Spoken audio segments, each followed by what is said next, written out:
Hi everybody, welcome to Afterburner. I'm Bill Whittle. 2 weeks ago, I stood on the same spot and told the class of 2015 that if they did not wake up to the fact that this weakness in the face of Islamic murder was going to lead us to ISIS coming here to America, coming and trying to kill us all.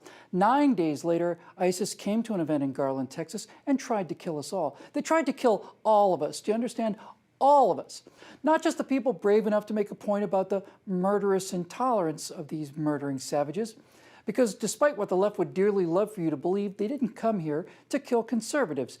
They came to kill the people who wanted to speak their mind and hold an opinion that they found offensive. You know, the kind of things that progressives and conservatives alike do every day. And if you're one of the millions of two-legged sheep that have any sympathy for these wolves, let me just make this perfectly clear to you. If you think Pam Geller and the organizers of that event somehow deserve to die for expressing their opinion, well, that's no different than saying that Andre Serrano deserves to die for his incredibly provocative and offensive work called Piss Christ, a photograph of a crucifix in a jar of urine. He deserves to die for that work by that same standard. If you think the event organizers in Garland were asking for it by being provocative and offensive, then you believe that Michael Moore deserves to be shot dead for deliberately provoking and offending conservatives. You believe that Jon Stewart and the entire staff of The Daily Show need to be chalk outlines on a bloody stage floor for being provocative and offensive. And by agreeing that the Muslim savages who thought that drawing a cartoon in Texas was deserving of the death penalty by being provocative and offensive, then you agree with these same people and that same logic when they rape blonde women in Norway for wearing what was to them the provocative and offensive act of appearing in public in a miniskirt.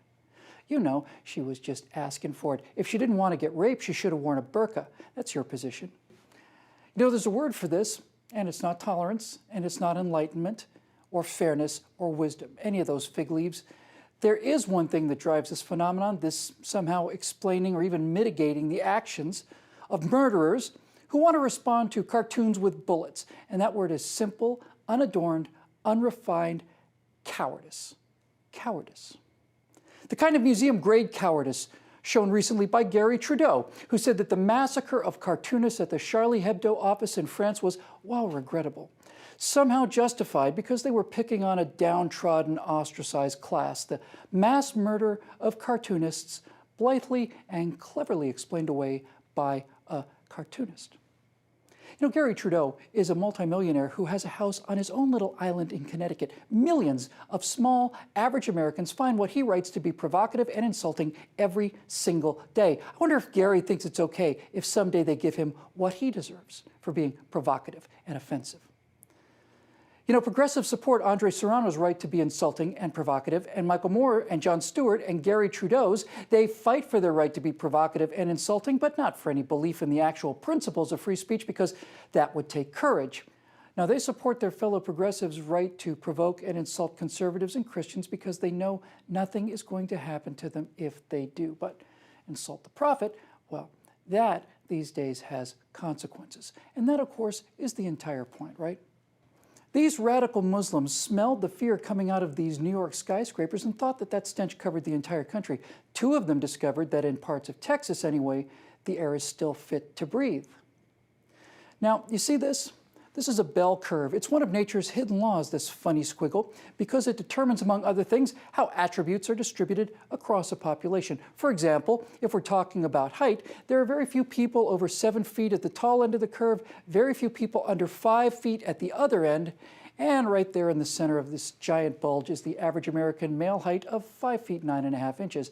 This bell curve can be applied to height, or weight, or speed, or intelligence, and it can also be applied to cowardice. I've spent the last year studying in great detail the effects of fear on a population. The random arrests, torture, and executions of the Cheka, later the NKVD in the Soviet Union, created such an environment of universal terror that people would do whatever, and I mean anything whatsoever.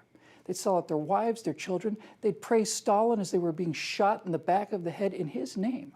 They would do whatever the wielders of that terror wanted them to do. And long before the dreaded murderers of the SS took over the terror machine in Germany, the SA, the brown-shirted stormtroopers of the National Socialist German Workers' Party, well, they weren't murderers. Well, most of them weren't anyway. So what were they? Well, they're just thugs.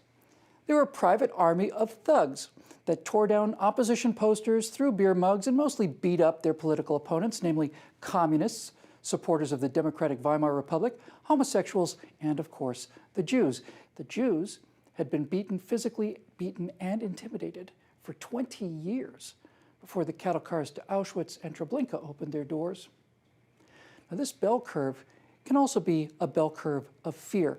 Right here on the leading edge are those people who speak their minds for a living and then, out of fear, say things like, well, they crossed the line, or I support free speech, but. There is no line.